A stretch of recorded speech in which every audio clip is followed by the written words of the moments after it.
Hari ini saya mau bagikan satu firman Tuhan kepada kita semua. Judulnya adalah terbang tinggi di atas krisis. Kadang-kadang ketika kita mendengar kata krisis, yang muncul di benak kita selalu sesuatu yang tidak menyenangkan. Krisis sama dengan kemunduran. Krisis sama dengan kejatuhan. Krisis sama dengan kebangkrutan. Krisis sama dengan pokoknya semua yang negatif. Semua yang menyebabkan kita jadi tidak suka dengan yang namanya krisis. Tapi hari ini firman Tuhan berbicara kepada kita semua bahwa tidak selalu yang namanya krisis akan menggulung kita sampai habis. Ada juga krisis yang bisa dipakai oleh Tuhan untuk membawa kita terbang tinggi. Oke, jadi saya berdoa krisis apapun yang sedang Anda alami saat ini dalam hidup saudara, krisis itu tidak akan menelan saudara habis. Tapi krisis itu diurapi Tuhan, dipakai oleh Tuhan, membawa Anda terbang tinggi. Boleh katakan amin. Ayo kita kasih tepuk tangan yang paling meriah buat Tuhan kita. Maleakhi pasalnya yang keempat, kita mulai dari ayat pertama terlebih dahulu. Bahwa sesungguhnya hari itu datang. Alkitab mencatat tentang hari itu. Jadi ada spesifik ya. Tentang satu hari secara khusus. Menyala seperti perapian. Maka semua orang gegabah. Dan setiap orang yang berbuat fasik. Menjadi seperti jerami. Dan akan terbakar oleh hari yang datang itu firman Tuhan semesta alam. Jadi ini krisisnya begitu luar biasa sekali. Sampai-sampai banyak orang yang jadi korban. Hangus, terbakar.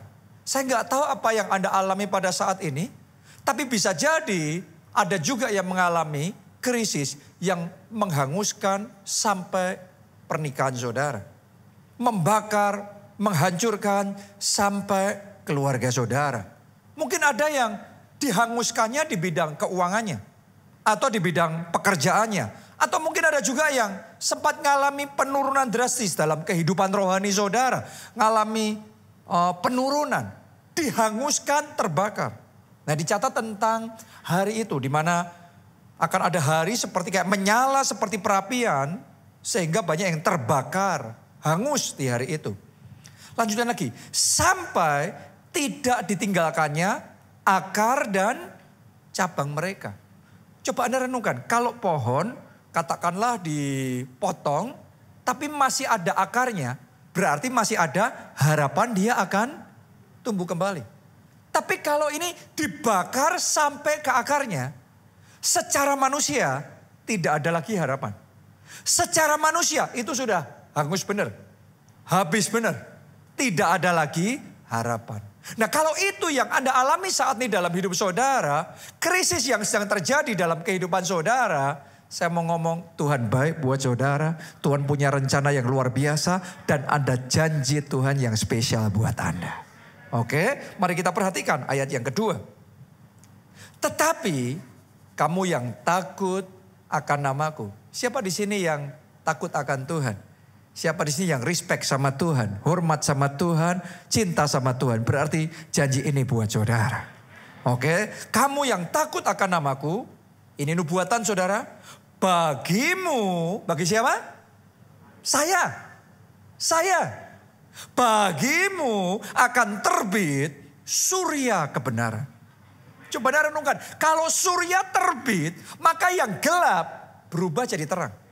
Mungkin sekarang dalam hidupmu yang ada semuanya gelap. Mungkin ada di antara saudara yang ngerasa hidupmu kayak lorong panjang yang gelap. Bahkan titik terang pun tidak kelihatan. Tapi saya deklarasikan. Firman Tuhan berkata. Bagimu akan terbit surya kebenaran itu. Kegelapanmu akan dirubah menjadi terang benderang. Amin. Dengan kesembuhan pada sayapnya. Sayap itu dipakai untuk apa sih? Terbang. Kalau Anda punya sayap, Anda bisa terbang. Kalau Anda punya sayap, Anda bisa berprestasi, Anda bisa maju, Anda kreatif, Anda melakukan perkara-perkara yang besar, perkara-perkara yang hebat. Tapi kalau sayapnya patah, Kalau sayapnya terluka, tadinya terbang, sekarang nyungsep. Sekarang jatuh di bawah. Berapa banyak orang yang dalam hidupnya ngalami seperti itu. Dulunya jaya, sekarang nyungsep. Dulunya di atas, luar biasa berprestasi. Sekarang kayaknya yang terjadi ngalami kemunduran, kegagalan. Seolah-olah sayap dalam hidupmu itu sedang terluka. Kayaknya nggak mampu lagi, kepengen terbang tapi nggak bisa. Kenapa? Sayapnya terluka, sayapnya patah. Tapi hari ini sementara firman Tuhan ini disampaikan. Firman Tuhan sudah menubuatkan akan terjadi kesembuhan pada sayap saudara. Saya berdoa bahkan sayap yang patah itu digantikan dengan sayap yang baru. Dan anugerah Tuhan yang memampukan saudara untuk kembali terbang tinggi. Untuk kembali berprestasi. Untuk kembali inovatif. Kembali kreatif. Dan kembali melakukan perkara-perkara yang besar. Perkara-perkara yang luar biasa. Amin. Jadi di satu sisi ngalami krisis, ngalami tantangan. Sayapnya sempat patah, sayapnya sempat terluka. Tapi di sisi yang lain Tuhan mendatangkan kesembuhan kepada saudara. Tuhan membangkitkan surya kebenaran dalam hidup saudara. Artinya kita nggak kegulung habis karena krisis. Tapi kita bisa terbang tinggi di atas krisis. Oh, sakit penyakitmu tidak akan menelan engkau. Oh, kebangkrutan itu tidak akan membuat engkau tamat berakhir sampai di situ. Oh, saya berdoa masalah dalam keluarga saudara tidak akan membuat Anda habis.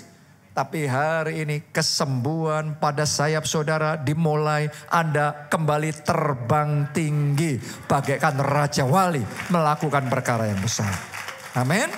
Lanjutkan pembacaan itu. Kamu akan keluar dan berjingkrak-jingkrak seperti anak lembu lepas kandang.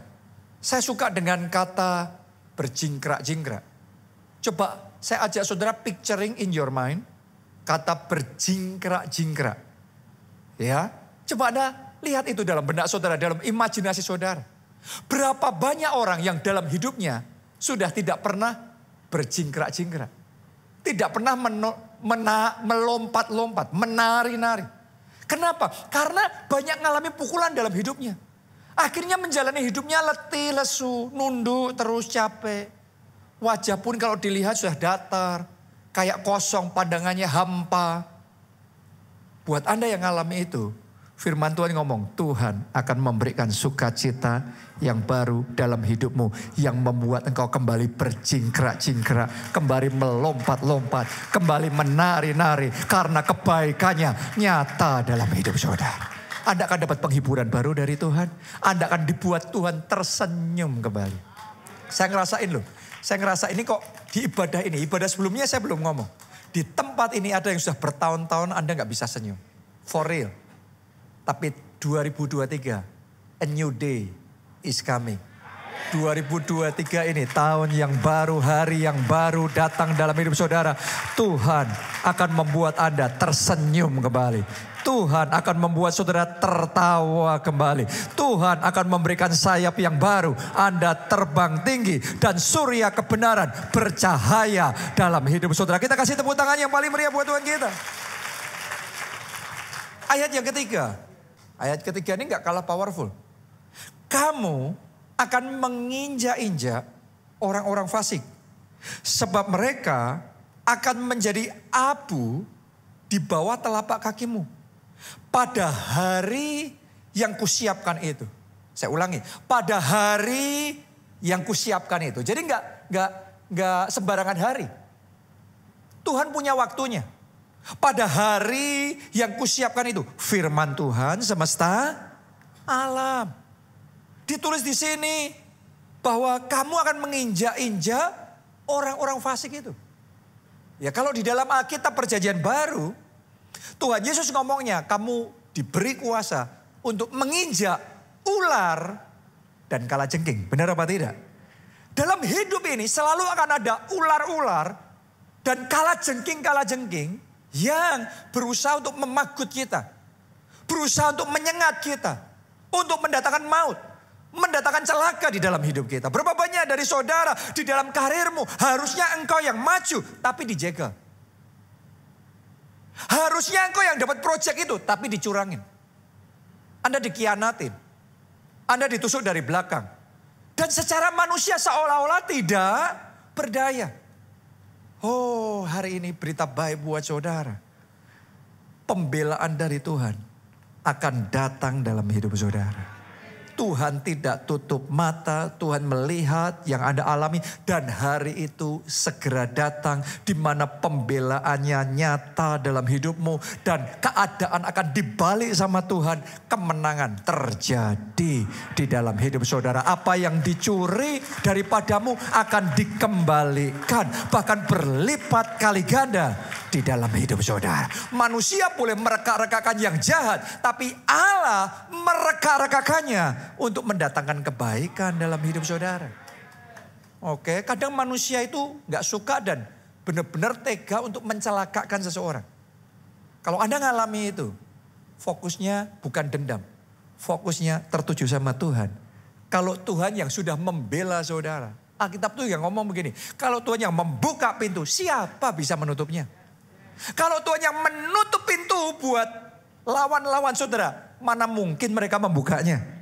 Hari ini untuk hidupmu, doa saya, pintu-pintu terbuka, terbuka, terbuka. Boleh katakan amin, amin, amin. Haleluya.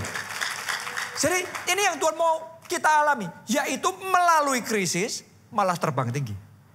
Melalui masalah yang sedang kau alami malah terbang tinggi. Malah naik level. Karena itu saya mau ajak saudara hari ini belajar dari dua tokoh dalam Alkitab. Yaitu Yakub dan Ishak. Allah Israel disebut Allah Abraham, Allah Ishak, Allah Yakub. Abraham kita sudah sering belajar. Nah hari ini kita akan bahas tentang Ishak dan Yakub. Saya mulai dengan Yakub terlebih dahulu. Tahukah saudara bahwa dalam hidup Yakub itu banyak krisis, banyak masalah, banyak tantangan yang dialami. Tapi setiap masalah itu tidak mampu menghabisi dia. Malah membawa dia naik level. Seperti itu harus terjadi dalam hidupmu. Punyai prinsip bahwa masalah ini, krisis yang satu ini pun tidak akan menelan aku habis. Tapi akan membawa aku naik level. Batu sandungan diurapi Tuhan. Jadi batu lompatan yang bawa kita maju melompat lebih tinggi lagi. Amin. Nah, salah satu krisis yang paling besar yang dialami oleh Yakub terjadi di masa final dalam hidupnya. Waktu dia sudah tua. Tapi yang luar biasa di masa itu pun Tuhan tetap pelihara secara luar biasa. Itu adalah masa 7 tahun kelaparan yang melanda seluruh dunia. Di mana tidak ada bahan makanan dan banyak orang kelaparan, banyak orang mati, banyak orang jadi korban. Tapi di saat yang susahnya luar biasa seperti itu, gagal panen dia juga mengalami tantangan besar ya tentunya dalam hidupnya. Tapi tetap ada pemeliharaan Tuhan yang luar biasa dalam hidupnya. Sehingga dia tetap bisa menyediakan makanan di rumahnya. Bahkan ketika persediaan habis pun dia bisa suruh lagi anak-anaknya beli bahan makanan lagi. Dia bawain uang double porsi. Dan dia ngomong kalau kurang bila perlu bayar double. Coba Anda renungkan itu. Masih bisa harus bayar double. Berarti di masa krisis pun dia tetap menikmati pemeliharaan Tuhan yang sangat ajaib. Saya berdoa keluargamu menikmati pemeliharaan Tuhan yang ajaib itu. Mau dunia gonjang-ganjing dengan krisis apapun. Tapi saya percaya Jehovah Jireh. Allah yang menyediakan. Allah menyediakan buat hidupmu. Allah menyediakan buat keluarga saudara. Nah mari kita belajar apa rahasia Yakub. Sehingga dia bisa terbang tinggi di atas krisis. Yang pertama, Yakub fokusnya adalah pada jalan keluarnya. Bukan pada krisisnya. Nah saudara harus ngerti gini. Krisisnya sama, kitanya sama melalui krisis yang sama. Tapi hasilnya nanti kita habis atau kita malah naik level. Ditentukan fokusnya kita yang mana. Kalau fokusnya sama masalahnya, nyesek kita. Fokusnya sama krisisnya, sudah ngunci semuanya. Akhirnya habis. Tapi kalau fokusnya sama solusi, Fokusnya sama jalan keluarnya, terbuka jalan buat saudara. Dan Anda akan melihat bagaimana Tuhan bertindak secara ajaib dalam hidupmu. Kita baca Kejadian 42, dimulai ayat yang pertama. Setelah Yakub mendapat kabar bahwa ada gandum di Mesir, dapat berita nih. Tiba-tiba handphonenya bunyi ting, dibuka WhatsApp, oh gandum di Mesir. Ya, berkatalah ia kepada anak-anaknya, mengapa kamu berpandang-pandangan saja? Lagi katanya, telah ku dengar bahwa ada gandum di Mesir. Pergilah ke sana dan belilah gandum di sana untuk kita, supaya kita tetap hidup dan jangan mati. Anda bisa melihat gak perbedaan antara Yakub sama anak-anaknya? Anak-anaknya dapat kabar yang sama, tapi cuma berpandang-pandangan. Cuma kayak datar. Sedangkan Yakub dapat kabar yang sama, ada gandum di Mesir. Harapan itu kelihatan hidup sekali. Ayo kita kejar, ayo kita cari lagi.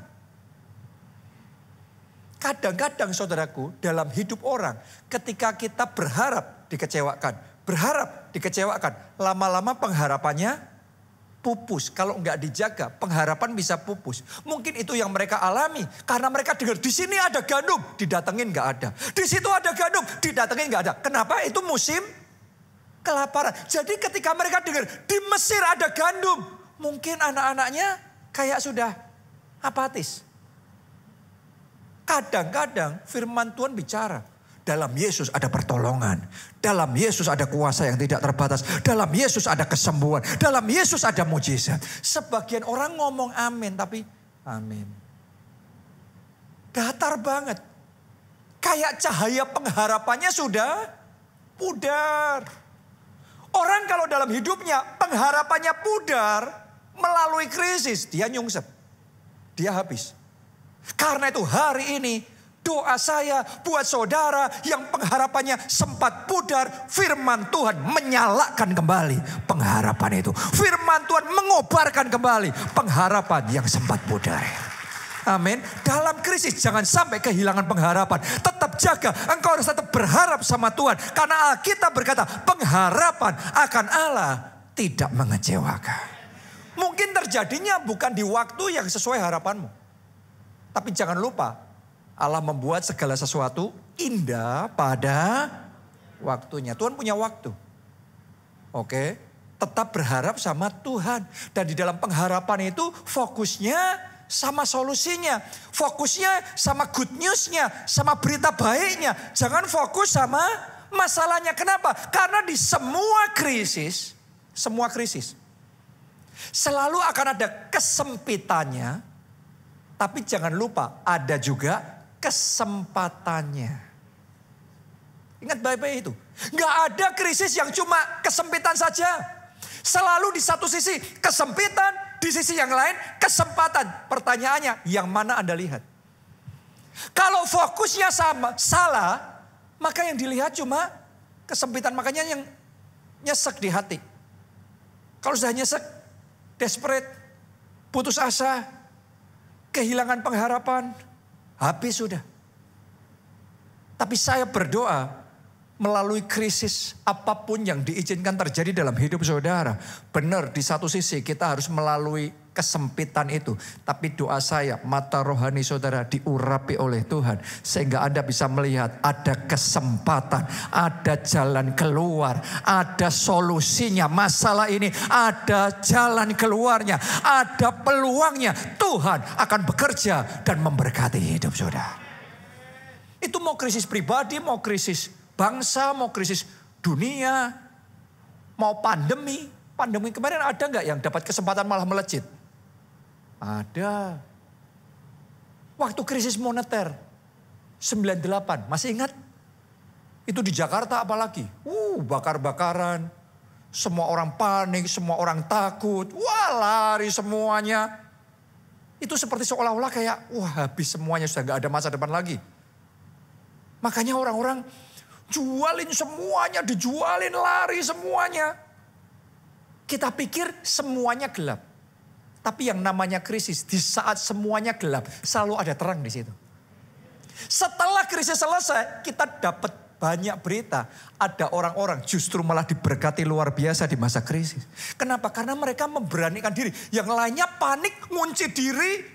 Mereka memberanikan diri. Tahu nggak saudara, ada orang-orang dari daerah yang ke Jakarta untuk beliin. Karena bisnisnya adalah transportasi. Mereka beliin bis-bis, mereka beliin truk-truk. Ya, yang dijual dengan harga yang sangat murah sekali. Dibeli. Dan itu nggak mungkin mereka bisa beli kalau nggak di masa krisis. Jadi masa krisis itu membuat mereka yang nggak bisa jadi bisa. Begitu krisisnya selesai, balik normal. Mereka sekarang sudah berlipat kali ganda. Jadi raksasa. Benar nggak? Coba Anda ingat nggak yang di sini waktu Krismon 98 itu rumah-rumah dijualin berapa itu? Di PIK itu dijualin berapa itu zaman itu? Saya dengar ada orang-orang yang di masa itu borongin beliin semua. Selesai kerusuhan lewat. Boom.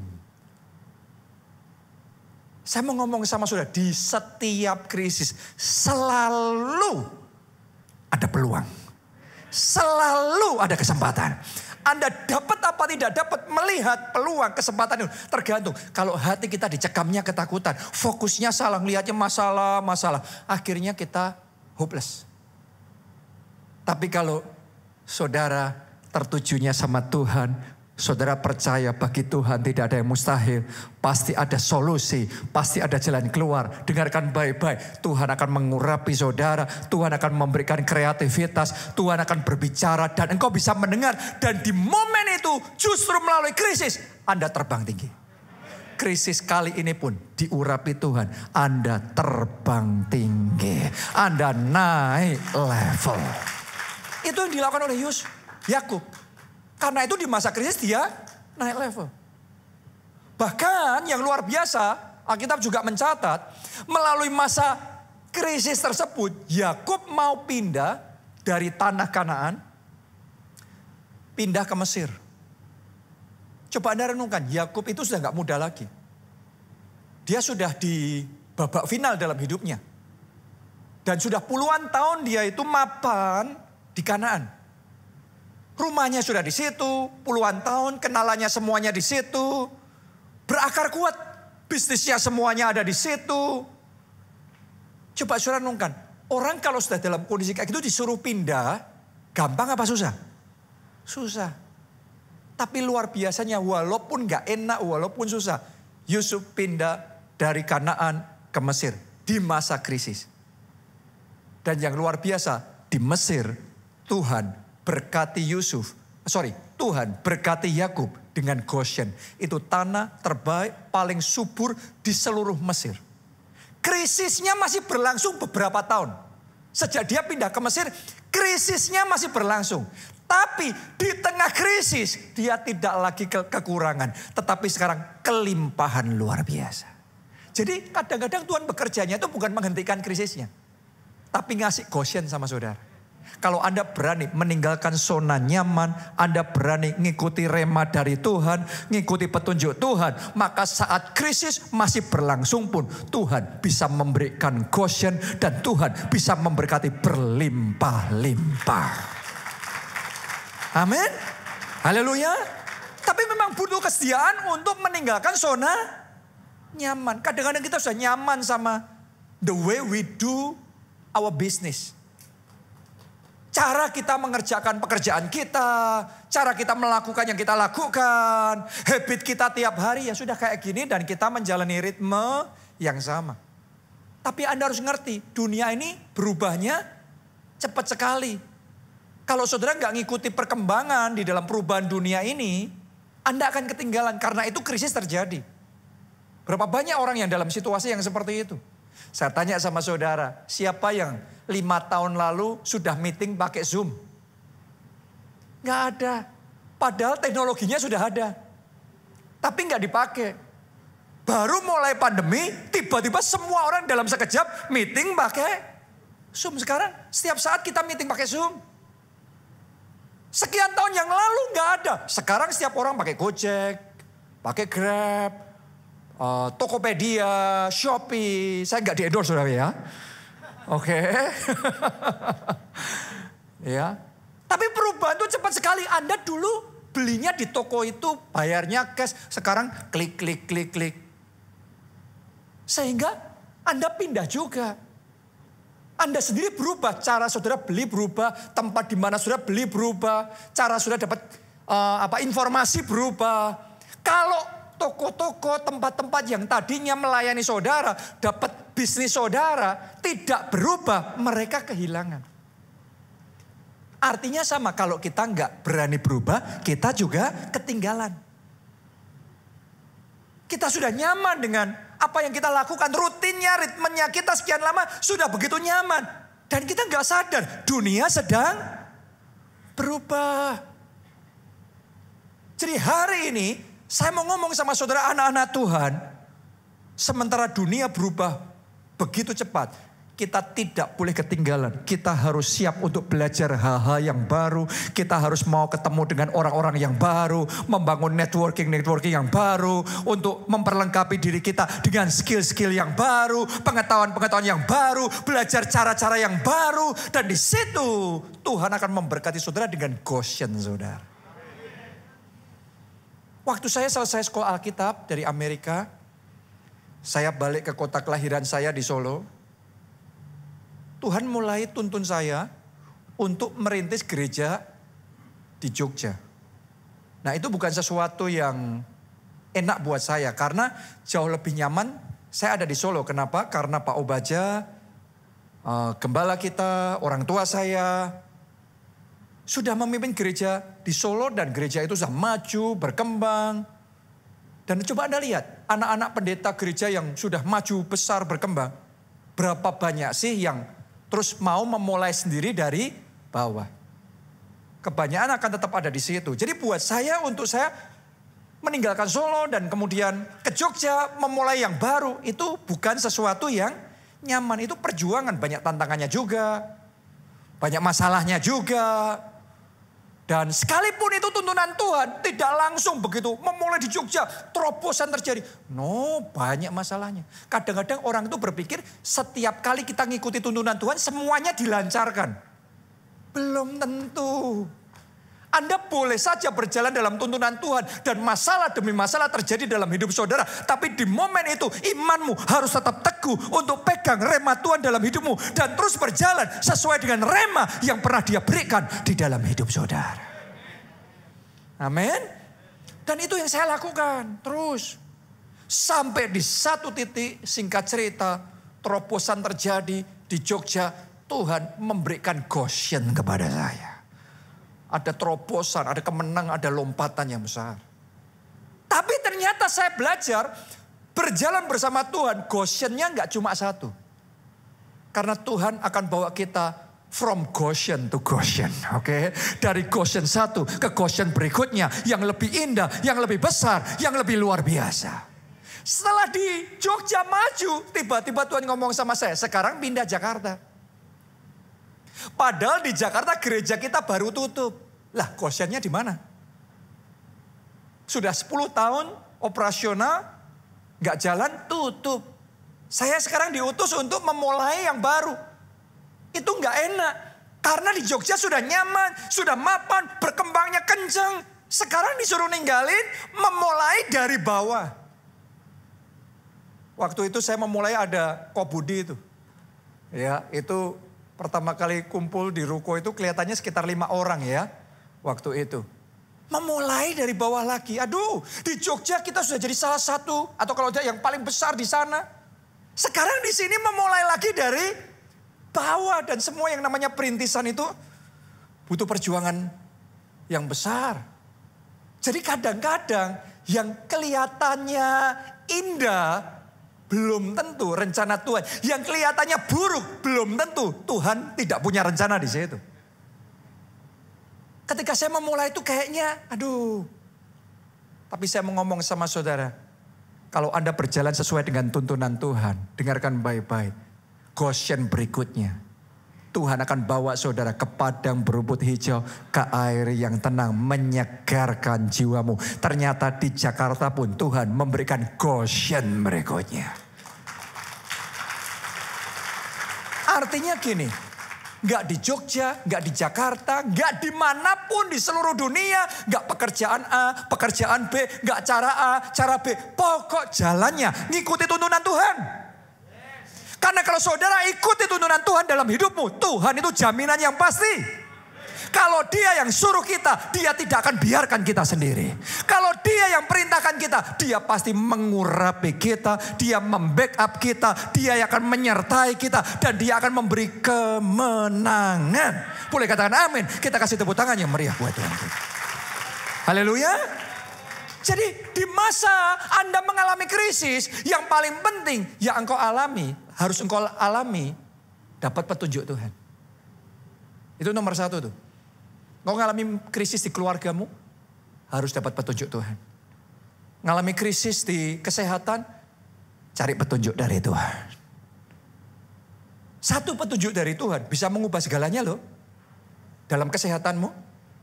Bisa mengubah segalanya loh dalam pekerjaanmu. Masa depanmu. Petunjuk Tuhan itu akan mengubah banyak hal di dalam kehidupan kita. Itu yang dialami oleh Yakub. Justru di babak final dalam hidupnya, dia ngalami Goshen. Itu kemuliaan paling terang dalam hidupnya. Wow. Sampai Firaun saja minta didoain sama Yakub. Raja Mesir yang paling berkuasa pada zaman itu minta didoain sama Yakub. Dia dimuliakan begitu rupa. Luar biasa sekali. Ada orang-orang di sini yang sudah pikir karena Anda sudah usia, maka kejayaanmu menyusut. No. Hari ini berkatnya Yakub jadi berkatnya saudara. Di masa usia paling seniormu, di situ kemuliaan dari Tuhan terpancar paling terang di dalam hidup saudara. Boleh katakan amin. Kita kasih tepuk tangan yang paling meriah buat Tuhan kita. Kisah yang kedua adalah kisah Ishak. Kita tahu bahwa Ishak ini anaknya Abraham dan dia sejak kecil sudah hidupnya enak. Dia lahir di masa tua Abraham, sudah dinantikan puluhan tahun. Menurut saudara disayang gak? Ini anak emas nih, super disayang. Bukan cuma itu saja, tapi bapaknya itu konglonya zaman itu. Topnya zaman itu. Bahkan satu Abraham itu lebih kaya daripada satu kerajaan. Coba Anda bayangkan itu. Sebesar itu Abraham. Dan Ishak ini anak satu-satunya, pewaris satu-satunya. Coba Anda renungkan. Ini orang yang hidupnya serba enak sejak dari kecil, sejak dari lahir. Tapi ternyata untuk Ishak yang hidupnya serba enak pun, tetap saja dalam hidupnya ada masa-masa tertentu diizinkan Tuhan ngalami yang namanya krisis. Jadi Bapak Ibu Saudara sekalian yang sekarang sedang mengalami krisis. Krisis itu terjadi pada semua orang. Bukan cuma saudara, semua orang.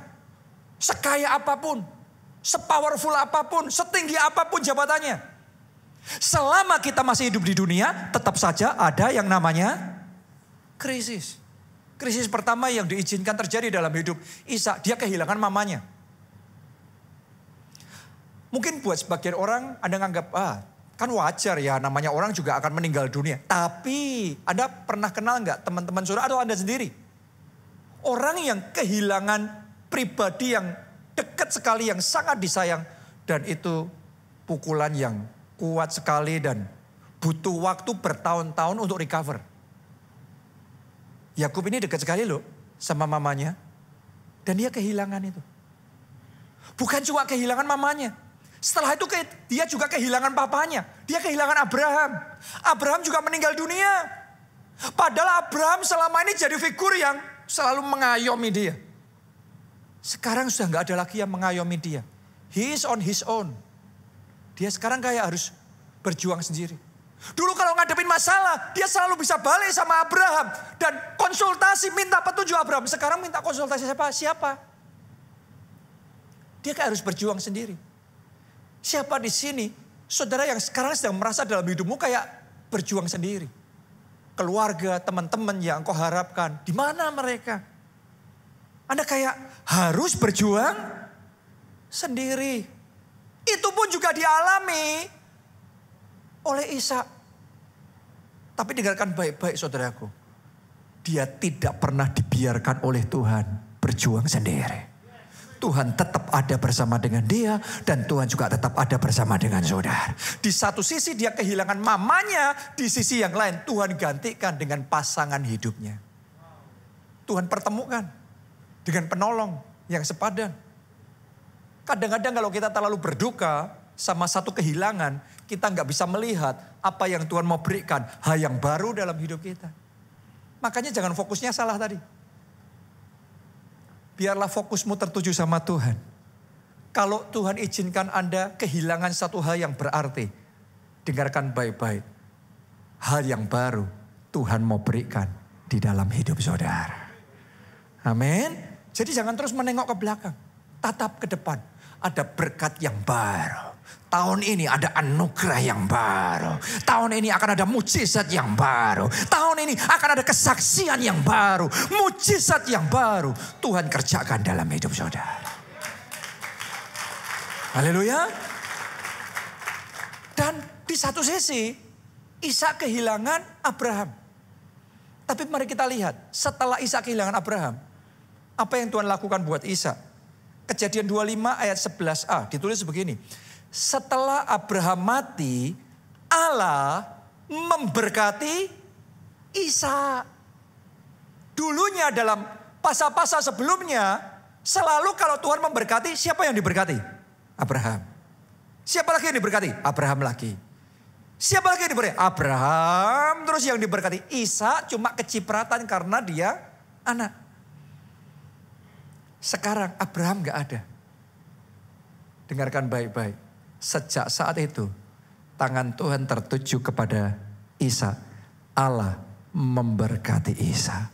Di masa krisis ini dengarkan baik-baik. Allah memberkati saudara. Tangan Tuhan memberkati saudara. Amin. Terima itu dalam nama Tuhan Yesus. Jadi benar dia ngalami krisis. Tapi ada anugerah Tuhan. Ada berkat dari Tuhan. Setelah itu berhenti gak krisisnya? Berhenti. Tapi berikutnya terjadi lagi. Itulah that is the way of life. Hidup di dunia ini Anda jangan berharap bahwa tidak ada masalah. Masalah itu selalu ada. Saya buktikan ya. Kejadian 26 mulai ayat yang pertama. Maka timbullah kelaparan di negeri itu. Ini bukan kelaparan yang pertama yang telah terjadi dalam zaman Abraham sampai di situ. Ini bukan kelaparan yang pertama. Saya nggak tahu ini kelaparan keberapa karena nggak ditulis secara jelas. Artinya di masa Abraham pun terjadi masa kelaparan. Sekian kali. Di masa Ishak juga terjadi masa kelaparan sekian kali. Zaman dulu namanya kelaparan, nggak ada krismon, istilah krismon zaman dulu nggak ada. Resesi nggak ada, tapi apapun namanya istilahnya sama saudaraku, krisis. Abraham juga ngalami, Ishak juga ngalami, Yakub juga ngalami. Jangan heran, saudara dan saya juga ngalami juga. Jadi krisis itu jangan membuat kita kaget. Karena selama hidup di dunia selalu akan ada krisis. Tapi mulai hari ini lihatlah krisis sebagai kesempatan yang Tuhan berikan untuk memberkati hidup saudara. Kesempatan yang Tuhan berikan untuk saudara bisa naik level, lebih maju lagi bersama dengan Tuhan. Lanjutkan. Sebab itu Ishak pergi ke Gerar kepada Abimelek, raja orang Filistin. Lalu Tuhan menampakkan diri kepadanya serta berfirman, janganlah pergi ke Mesir. Loh, tadi kalau Yakub Tuhan yang bawa ke Mesir. Tapi sama Ishak jangan pergi ke Mesir lah. Yang mana yang benar? Saudara harus tahu bahwa rema Tuhan untuk setiap musim itu spesifik. Rema Tuhan untuk bangsa Israel ngalahkan Yeriko diputerin. Benar nggak? Tapi untuk ngalahin bangsa yang lain nggak ada diulangi lagi diputerin. Beda strateginya, remanya, caranya Tuhan bekerja itu beda. Jadi yang Tuhan mau kita lakukan di setiap langkah hidup kita. Terus baik-baik dengar suara Tuhan. Minta petunjuk Tuhan. Petunjuk Tuhan, rema Tuhan itu nggak bisa diformulakan. Kalau dulu disuruh ke Mesir, berarti selamanya disuruh ke Mesir. No, that is not the way it is. Itu bukan cara Tuhan bekerja. Tuhan itu ngerti, yang ini kamu mesti kayak gini. Kalau yang itu nanti caranya lain lagi. Dan Tuhan itu bisa berbicara secara spesifik. Di setiap musim dalam hidup kita. Dia bicara, ngasih rema yang khusus sama kita. Mari lanjutkan. Janganlah pergi ke Mesir, diamlah di negeri yang akan kukatakan kepadamu. Tinggallah di negeri ini sebagai orang asing, maka aku akan menyertai engkau dan memberkati engkau. Sebab kepada mula dan kepada keturunanmu akan kuberikan seluruh negeri ini. Dan aku akan menepati sumpah yang telah kuikrarkan kepada Abraham ayahmu. Jadi remanya spesifik. Nah mari lihat remanya apa itu. Ayat 12 lanjutkan. Maka menaburlah Ishak, disuruh Tuhan. Walaupun musimnya kelaparan. Namanya musim kelaparan itu kalau orang menabur gagal panen. Karena itu terjadi yang namanya kelaparan. Tapi di saat orang sudah kapok menabur, takut menabur karena selalu gagal panen. Sekarang Tuhan ngomong sama Ishak, kamu sekarang nabur. Saya tuh mendapati dalam hidup saya saudaraku ya. Bahwa ketika Tuhan bicara sesuatu, cukup sering saya itu disuruh Tuhan melakukan yang berkebalikan dari yang normal menurut perhitungan manusia. Tapi saya mau ngomong sama saudara, walaupun gak masuk akal menurut perhitungan manusia, tetap taat. Nanti Anda akan melihat, Tuhan kita gak pernah salah. Tuhan kita akan membuktikan dirinya sempurna. Amin. Saya masih ingat loh. 2020 itu kan waktu Indonesia lockdown. Pandemi itu kayak dunia mau kiamat aja.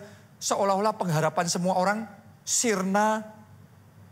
Dan semua proyek rencana ditunda, dibatalkan. Pembangunan di seluruh Jakarta berhenti. Tapi di masa seperti itu tiba-tiba Tuhan bicara dalam roh saya. Proyek pembangunan gedung gereja di PIK, lanjutin tendernya. Itu kan gak masuk akal.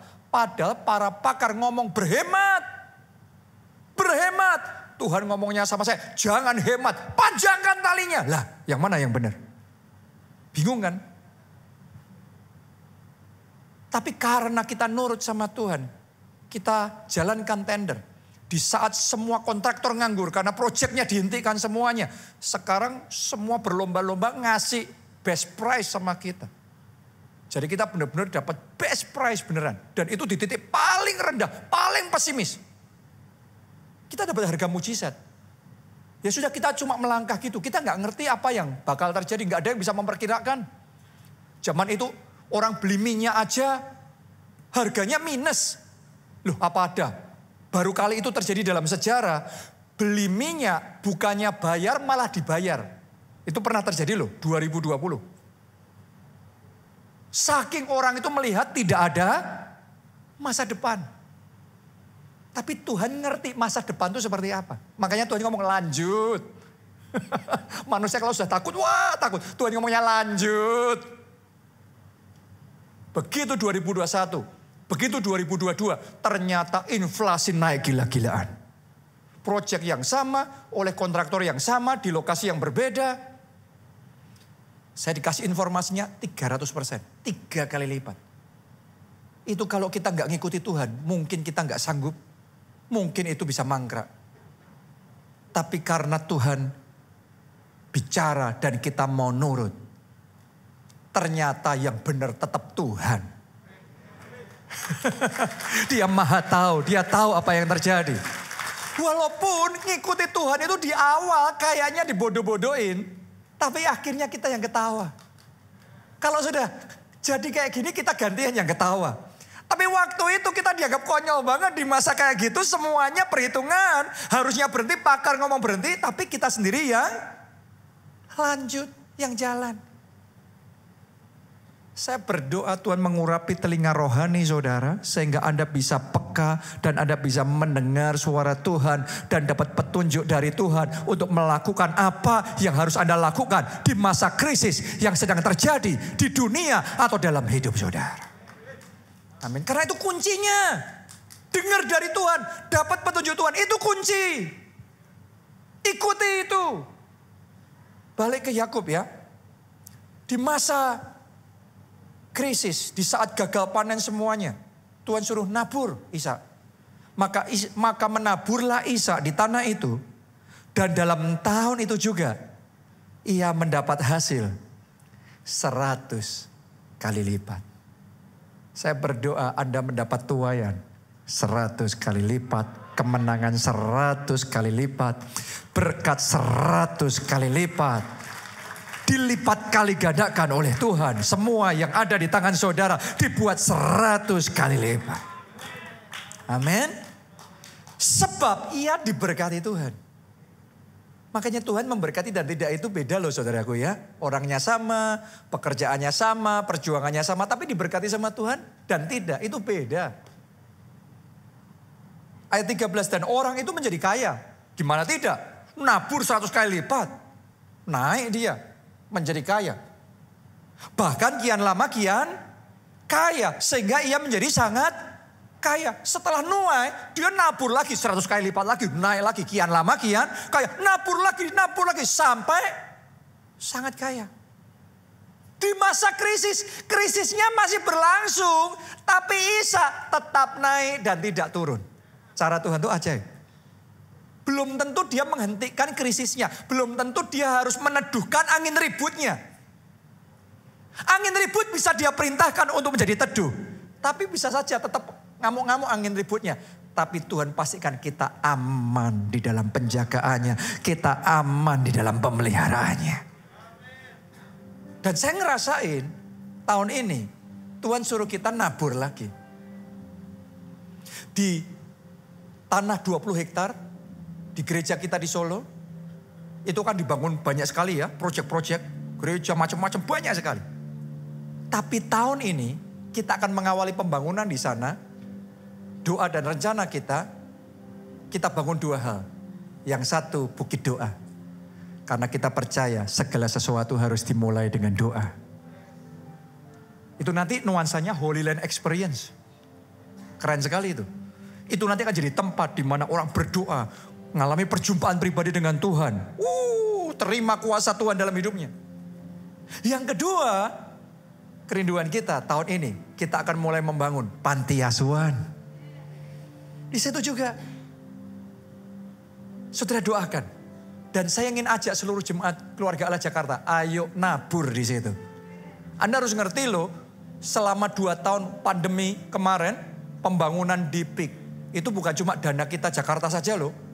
Itu dana Solo, dana Jogja. Semua dikerain semua. Jadiin PIK. Sekarang PIK jadi. Gantian kita dong. Gantian Jakarta dong. Ayo kita nabur. Bukit doa harus jadi. Panti asuhan harus jadi. Itu kan remanya Ayub. Menjadi penolong buat anak-anak yang tidak punya penolong. Kalau anak punya orang tua ada yang memperjuangkan menolong mereka. Tapi anak-anak yatim piatu siapa yang menolong, siapa yang memperjuangkan. Saudara dan saya yang jadi alat Tuhan. Jadi kepanjangan tangan Tuhan untuk menolong mereka. Ayo ikut janji iman menabur. Anda yang mau boleh buka aplikasi apps keluarga Allah di rumah. Nanti setelah ibadah maksudnya. Anda ikut janji iman secara digital ya.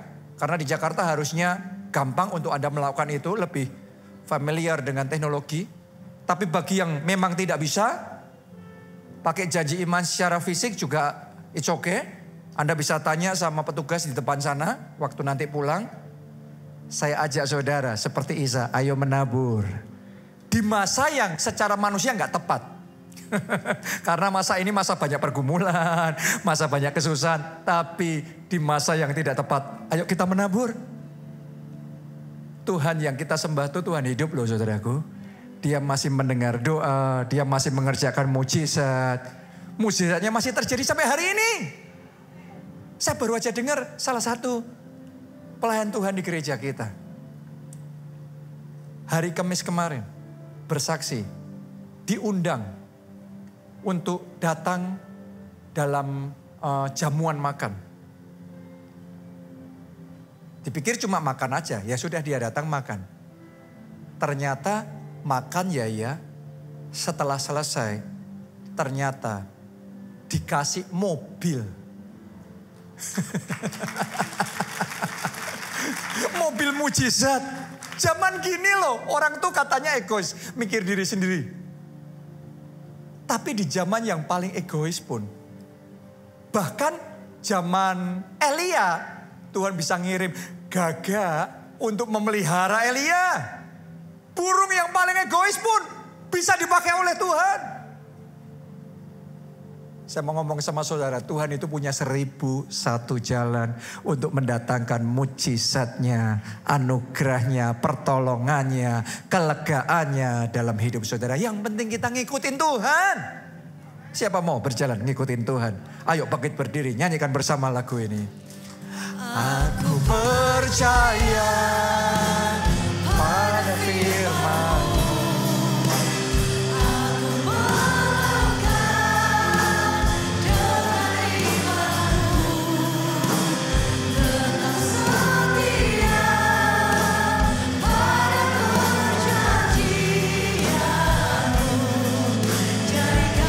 Mari kita angkat dua tangan kita.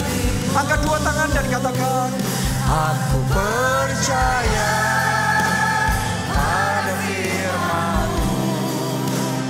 Aku melangkah dengan iman-Mu. Tetap setia pada perjanjian-Mu. Jadikan pas kita nyanyi lagu ini, saya ngerasain dalam hati saya Tuhan taruh ada satu keluarga di sini. Anda sedang melalui masa yang tidak mudah dalam hidupmu. Tapi Tuhan berkata, tahun ini Tuhan mengerjakan sesuatu yang baru. Tuhan akan menerbitkan surya kebenaran. Tuhan akan menyembuhkan sayapmu. Dan engkau akan dibuat Tuhan terbang tinggi. Engkau kembali akan berjingkra-jingkra dan melompat-lompat, menari-nari, menyaksikan kebaikan dan kemurahan Tuhan besar bagi keluargamu. Oh, saya berdoa itu terjadi, Tuhan kerjakan buat keluarga saudara. Dan sungguh saya percaya banyak dari kita melalui krisis, badai, masalah, tantangan dalam hidup kita. Yang Tuhan mau kita tidak nyungsep, kita tidak habis ditelan, tapi kita terbang lebih tinggi. Amen. Naik level. Amen. Untuk Anda ngalami itu, Anda butuh Yesus sebagai Tuhan dan Juru Selamat saudara. Karena itu buat saudara yang belum pernah undang Yesus jadi Tuhanmu, Juru Selamatmu. Ayo kita buka hati. Kita angkat dua tangan kita, ikuti doa ini. Tuhan Yesus, masuklah dalam hatiku. Jadi Tuhan dan Juru Selamatku. Ampuni dosa-dosaku. Selamatkan aku. Jadilah penolong dalam hidupku. Mulai sekarang hidupku ini milik Yesus. Aku siap mengiring Yesus, melayani Yesus seumur hidupku. Terima kasih Tuhan. Amin. Yang kedua saudaraku, saya mau berdoa supaya dalam hidupmu engkau bisa mendapat tuntunan Tuhan. Karena dapat tuntunan dari Tuhan dan tidak itu beda. Kalau Isa nggak diajari Tuhan, sekarang nabur Isa, ini timingnya menabur. Isa bisa luput, meleset waktunya, dia kehilangan momennya. Tapi karena diajarin Tuhan dan diberkatin Tuhan, maka dia menikmati keajaiban itu. Amen. Saudaraku, betapa pentingnya kita berjalan dalam tuntunan Tuhan. Angkat dua tangan saudara. Aku berdoa Tuhan saat ini urapi setiap pribadi. Urapi telinga rohani kami. Supaya terbuka. Punya kepekaan. Sensitivitas. Untuk mendengar suara Tuhan. Dapat rema dari Tuhan. Ngerti petunjuk Tuhan. Aku berdoa juga untuk mata rohani mereka. Diurapi oleh Tuhan. Supaya terbuka melihat jalannya Tuhan. bukan jalan manusia. Bukan rancangannya manusia. Dalam nama Yesus yang kau lihat, jalannya Tuhan. Jalannya Tuhan, rancangannya Tuhan. Itu yang kau lihat mulai hari dalam nama Tuhan Yesus. Dan aku berdoa saat ini, anugerah untuk berjalan di jalannya Tuhan, kekuatan untuk maju bersama dengan Tuhan. Sekarang terima itu dalam nama Yesus. Terima itu mulai hari ini. Setiap langkahmu, langkah jalan bersama Tuhan. Setiap keputusanmu, keputusan yang dituntun oleh Tuhan. Mari angkat suara, berdoa. Oh, ralapasya. Syaratakapasya. Oh, ratakapasya. Syaratakapasya. Ratakapasya. Sekiralapasya. Ratakapasya. Jesus.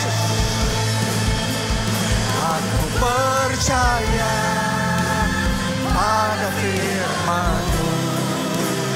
Aku melangkah dengan iman-Mu. Tetap setia pada perjanjian-Mu. Amin. Oh, lebih kuat lagi. Yang terakhir katakan, aku percaya pada firman-Mu. Aku melangkah dengan iman-Mu. Tetap setia pada perjanjian. Jadikan ku hamba. Tetap setia pada perjanjian. Jadikan ku hamba milik-Mu. Haleluya. Angkat dua tangan saudara. Diberkati saudara oleh Tuhan. Diberkati keluargamu oleh Tuhan. Diberkati studi dan pekerjaanmu oleh Tuhan. Diberkati kesehatan dan masa depanmu oleh Tuhan. Diberkati pertumbuhan rohani serta pemberitaan Injilmu oleh Tuhan. Sehingga jiwa-jiwa diselamatkan, keluargamu, teman-temanmu dipertobatkan, terima anugerah keselamatan. Sebab kita diberkati untuk jadi berkat, jadi saksi Kristus untuk memperluas kerajaan Allah. Dalam anugerah Allah Bapa, cinta kasih Yesus Kristus, dan persekutuan dengan Roh-Nya yang kudus. Sekarang sampai selama-lamanya. Semuanya kita katakan amin.